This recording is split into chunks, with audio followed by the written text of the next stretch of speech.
नमस्कार, मंडल news bulletin में आपका स्वागत है। आइए पेश करते हैं आज के प्रमुख मुख्य समाचार।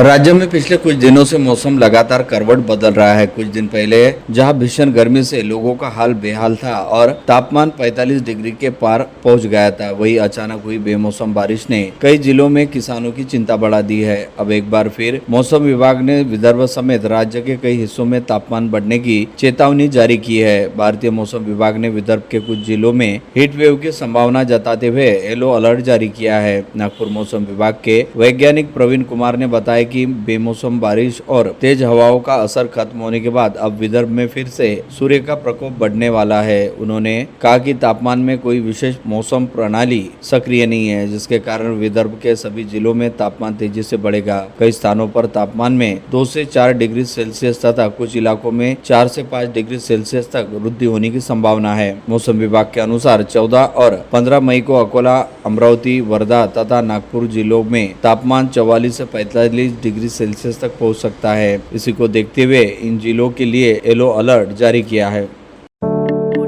विगत जनवरी माह में संपन्न हुए अमरावती मनपा चुनाव में प्रभाग क्रमांक 16 अलीमनगर रहमतनगर से पार्षद चुनकर आई एमआईएम प्रत्याशी बीबी बातुल शाह ने खुद को 3 संतानें रहने के बावजूद नामांकन पत्र में केवल 2 संतानें रहने की जानकारी दर्ज की है और तीसरी संतान रहने वाली एक बेटी की जानकारी को छिपा लिया। इसका सीधा मतलब है कि बीबी बातुल शाह ने निर्वाचन आयोग के समक्ष झूठा हलफनामा पेश करते हुए आयोग सहित आम जनता को गुमराह करने का काम किया है। इसे ध्यान में रखते हुए निर्वाचन आयोग एवं स्थानीय प्रशासन ने बीबी बातुल शाह की मनपा सदस्यता को तुरंत रद्द करना चाहिए। इस आशय की मांग आज यह बुलाई गई पत्रवार्ता में सामाजिक कार्यकर्ता एजाज अहमद द्वारा उठाई गई। उन्होंने बताया कि चुनावी एफिडेविट में खुद को केवल 2 बच्चे रहने की बात कही, जबकि हकीकत है कि बीबी बातुल शाह को कुल 3 संतानें हैं और तीसरी संतान के रूप में उन्हें बेटी हुई थी, जिसका नाम लाइबा सानी है, जिसकी पैदाइश से संबंधित तमाम सबूत प्रशासन को दिए जा चुके हैं।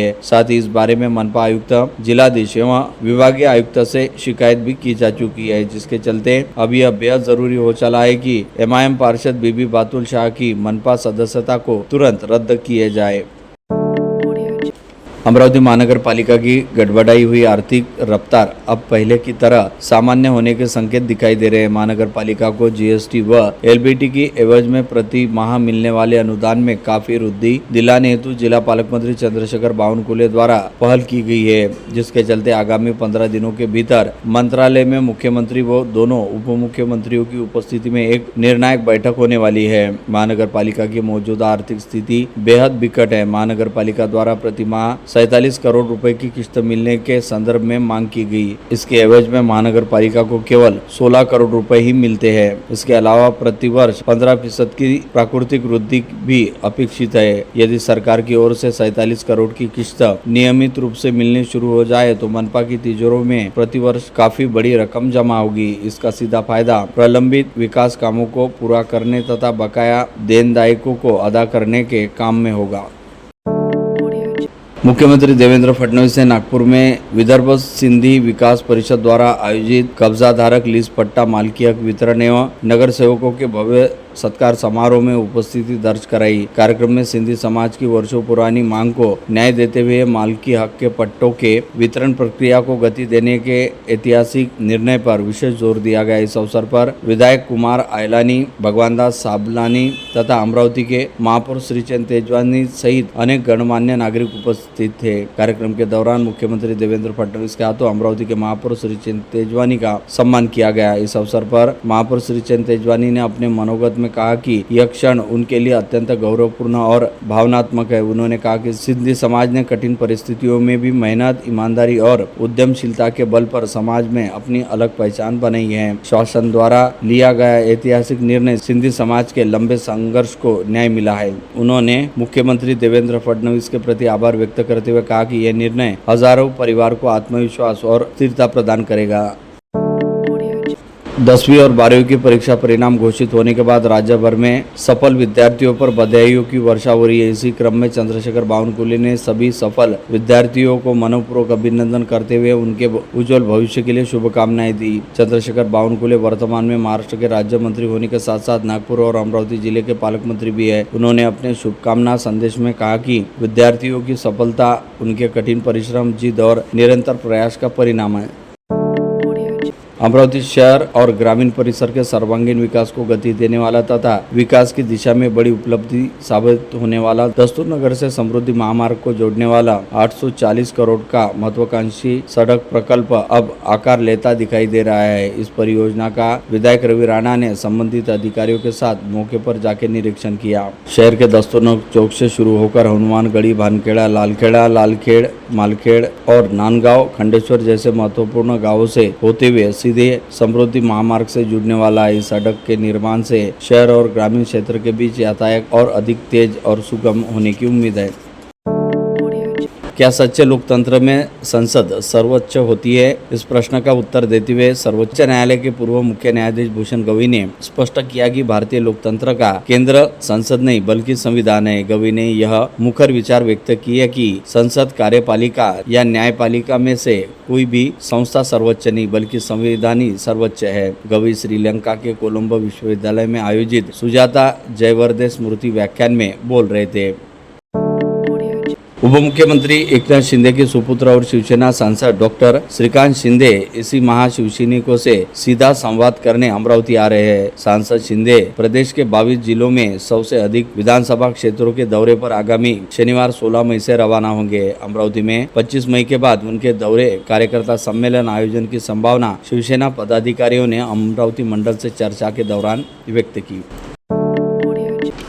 स्वराज्य रक्षक, धर्मवीर, अप्रतिम योद्धा एवं हिंदवी स्वराज्य के द्वितीय छत्रपति संभाजी महाराज के 379वें जन्मोत्सव निमित्त प्रतिवर्षानुसार इस वर्ष भी छत्रपति संभाजी महाराज जयंती उत्सव समिति व शोध प्रतिष्ठान अमरावती द्वारा मानवंदना कार्यक्रम का आयोजन किया जा रहा है। स्थानीय नवसारी रिंग रोड परिसर स्थित स्वराज्य रक्षक छत्रपति संभाजी महाराज चौक पर राष्ट्रवादी कांग्रेस पार्टी के प्रदेश उपाध्यक्ष व विधायक संजय खोड़के की अध्यक्षता के तहत आयोजित इस कार्यक्रम में बतौर प्रमुख अतिथि अमरावती निर्वाचन क्षेत्र की विधायक सुलभा खोड़के तथा शिव शंभू की अपने लोक गीतों के जरिए ख्याति विशद करने हेतु पूरे महाराष्ट्र में विख्यात लोक गायक अवधूत गांधी उपस्थित रहेंगे। इस आयोजन के संदर्भ में जानकारी देते हुए छत्रपति संभाजी महाराज स्मारक समिति व शोध प्रतिष्ठान अमरावती के यश खोड़के ने बताया कि अमरावती की नई पीढ़ी को छत्रपति संभाजी महाराज के इतिहास और उनकी शौर्य गाथा की जानकारी प्राप्त हो, इस उद्देश्य से आगामी 14 मई को 7 बजे छत्रपति संभाजी महाराज के जन्मोत्सव पर मानवंदना कार्यक्रम आयोजित किया जा रहा है।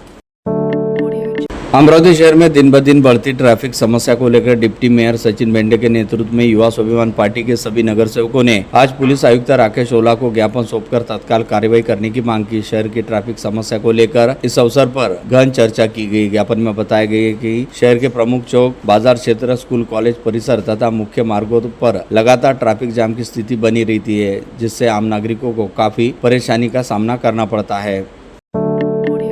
वरुड और मोर्शी तहसील में सीलिंग भूतान पायलट योजना तथा अवैज्ञानिक गोत्र योजना के अंतर्गत कृषि प्रायोजन के लिए आवंटित जमीनों के प्रबंधन में कथित अनियमितताओं से सरकार को लगभग 10 करोड़ रुपए का भुगतान होने के मामले में युवक कांग्रेस ने आक्रामक रुख अपनाया है। अनिकेत डेनले के नेतृत्व में युवक कांग्रेस पदाधिकारियों ने जिलाधीश आशीष एरेकर को ज्ञापन सौंपकर दोषी अधिकारियों के खिलाफ कड़ी कार्रवाई की मांग की। बडनेरा रोड स्थित धन्वंतरी सहकारी रुग्णालय सहकारी संस्था का वार्षिकोत्सव संचालक मंडल चुनाव हेतु आगामी रविवार 17 मई को सुबह 8 बजे से दोपहर 4 बजे दौरान मतदान होगा। चुनाव में धन्वंतरी विकास पैनल और धन्वंतरी सहकारी पैनल के बीच 11 संचालक पदों हेतु मुकाबला होने जा रहा है। दोनों ही पैनल के अतिरिक्त कुछ निर्दलीय प्रत्याशी भी भाग्य आजमा रहे हैं। बता दें कि विकास पैनल को नगाड़ा और सहकार पैनल को बल्ला चुनाव चिन्ह मिला है। चुनाव अधिकारी के रूप में सुधीर खंबायत देखरेख कर रहे हैं। आगामी रविवार को कैंप रोड स्थित आर्किड स्कूल में बनाए गए 8 मतदान केंद्रों पर लगभग 3171 वोटर्स अपने मताधिकार का प्रयोग कर सकेंगे।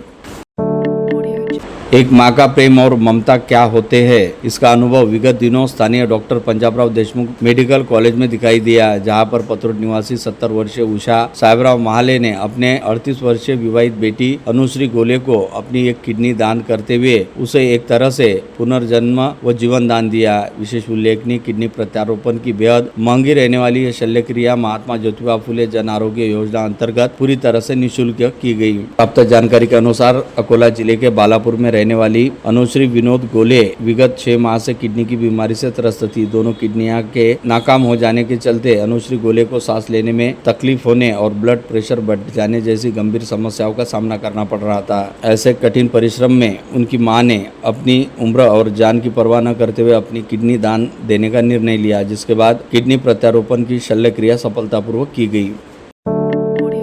अचलपुर परतवाड़ा जुड़वा नगरी की बेटी जानवी शर्मा ने 7 समुंदर पार अमेरिका में स्पेनिश भाषा में पोस्ट ग्रेजुएट की डिग्री में ए ग्रेड प्राप्त कर संपूर्ण महाराष्ट्र सहित देश का नाम रोशन किया। जानवी को university of South Carolina Columbia शहर में 9 मई को आयोजित दीक्षांत समारोह में ग्रेजुएट की डिग्री ए ग्रेड के साथ प्रदान की गई। जानवी ने लगातार अच्छा प्रदर्शन करते हुए अपनी प्रतिभा का परिचय दिया। अपनी भाषा कौशल और मेहनत के बल पर जानवी को एम्बेसी ऑफ पनामा में 6 माह तक कार्य करने का अवसर भी प्राप्त हुआ। अब वह ग्रेजुएशन की शिक्षा पूर्ण करने के बाद टेम्पल यूनिवर्सिटी इसमें स्पेनिश भाषा में पीएचडी करेगी।